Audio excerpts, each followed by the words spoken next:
with all of these rehabilitation going on, there are questions on what Nigerians get to benefit from all of this, and spending this money on rehabilitation, knowing full well that fossil fuel is getting outdated. Gas is the way people are thinking. People are already thinking about alternatives. People are thinking about electric cars. In the next 10 years, there will be less patronage for some of these products that we're spending money on. Are you taking a risk? Have you considered some of these factors? Of course, every factor has been considered. And sometimes I think Nigerians, when they engage in these arguments, are not really taking the whole picture into consideration. When you say that you're actually moving to an era of renewable energy, what is being spoken about usually is that in about 20 years period, 2040, oil will begin to account for less of the percentage of the energy mix. It doesn't mean that oil itself will no longer be a fuel. There is no time anybody will tell you that only renewables will be in the mix. There is usually an energy mix. Oil is part of it, gas is part of it. In some countries, nuclear is part of it. In many countries, coal is also part of it. But today, oil actually occupies a very exaggerated position in that mix. So what the West is trying to do is to reduce that percentage. It is not that they are going to eliminate oil completely. But it will be less attractive. It will be less. No, well, to them. But for us, are we ready? Are we ready for that? That is the question. They have been able to achieve a basic energy base load. That is, they have provided electricity for everyone in their country. Not on oil, not on renewables, but most of them even achieve that base load on a fuel like coal, which is very dirty. Now they've achieved that base load, they can begin to think of finer ways of generating energy. We haven't achieved the base load, Shehu. In Nigeria, there are still a lot of people without electricity. And we cannot achieve that on renewables. So what we are telling the rest of the world is that we cannot join that race to renewables now. You know, before now, long ago in history, Europe sat down in the Berlin Conference and split up Africa between them. We were not on the table. This time also, we were not part of the definition of what constitutes renewables, for example. If you tell me, in the definition of renewables, you tell me that nuclear energy is a renewable fuel, while gas is not, I disagree with you. So what we are saying is, yes, the West has defined renewables. They are saying they want to move to renewables. That they must also allow us, because we have a lot of gas resources, we have a lot of petroleum resources generally, and we want to be able to at least achieve our energy base load as well. That means we want to also be able to provide electricity to all our citizens based on what we have. Then we will join that conversation. It's not as if we are not interested in renewable. Are we ready for that conversation? We'll be working side by side. We'll be working on renewable side by side.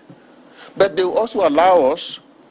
So are you going to tell me now, Sheun, that we should abandon all our oil and gas resources? But are we planning for the future, Minister? Are we planning for the future? We are definitely. Because the future, no, we are definitely. When telecommunications came, and it's 20 years since the emergence of GSM in Nigeria, Nigeria didn't say we're not ready. We simply just hooked up, no matter how sluggish or no matter how slow it could be at the time. Are we saying that we're giving up on hooking up because we say we're not ready? No. Come on, you understand, you should understand. That is not a fair comparison. What we are saying, we are not against renewables. We are working on developing renewables. But we are also telling you and telling the rest of the world that we have a lot of oil and gas resources yet untapped. And we have a lot of Nigerians without energy. So let us use this asset that we have and we know while we are working on the renewables. You see, the problem, what you just said, actually indicts us. Yes, the world came with telecoms, with GSM. Now, the rest of the world still has telephones in their houses, landlines.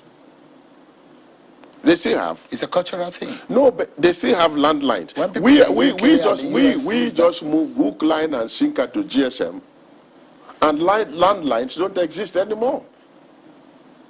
The world moved to emails, and they still have post offices. People still write letters in the rest of the world. They still do in Nigeria. Today, post mails. Today, your post offices are almost dead. But so what I'm saying is that, you see, the two must be developed side by side. This whole idea of jumping to the next thing and then abandoning that is not how it should be. But the question, Honorable Minister, is, was it a calculated risk you have taken in spending this money and these resources, knowing that the nearest future, and it's getting closer than imagined? It is a very calculated risk, because we know that in the foreseeable future, petroleum product will still be part of the mix.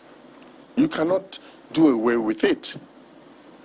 So we cannot now say we don't want to invest in that sector, because we are hoping that we will develop renewables, and it's premature.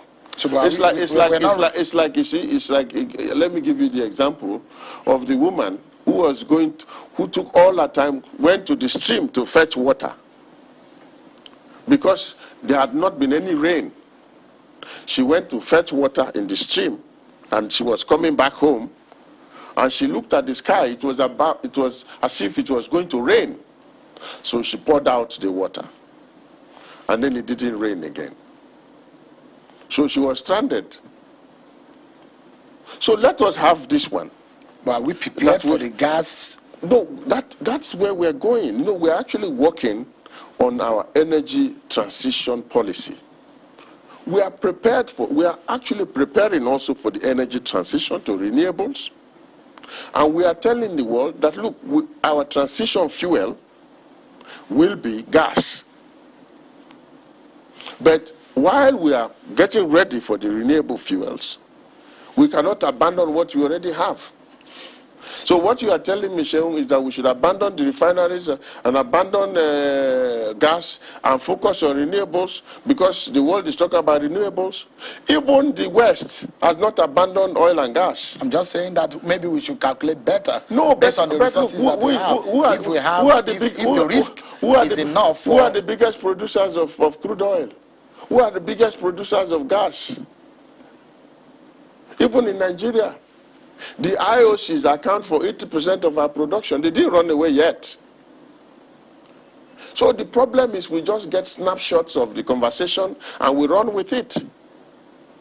We have to consolidate on our position, and we have to assure access to energy to our people on what we have. And then we can think about the renewables. I like those words. I like renewables, solar energy, wind energy. I like those words. But seriously, what is before me, what we have. We have 260 CF of gas reserve, proven. And we tons have of that 40 also fled billion, every day. 40 billion barrels of oil to be produced. So we have to focus on that. And the world cannot say now that we can abandon this, and the world cannot say that we should abandon our refineries and then begin to develop windmills or begin to have solar energy. Even the solar energy I see on the street, most of them are not even very, very bright. It's still an emerging technology. So, well, I'm just saying that on a lighter note, but I'm just saying that for us as a country, we must all agree that we should focus on what we have before we talk about renewables.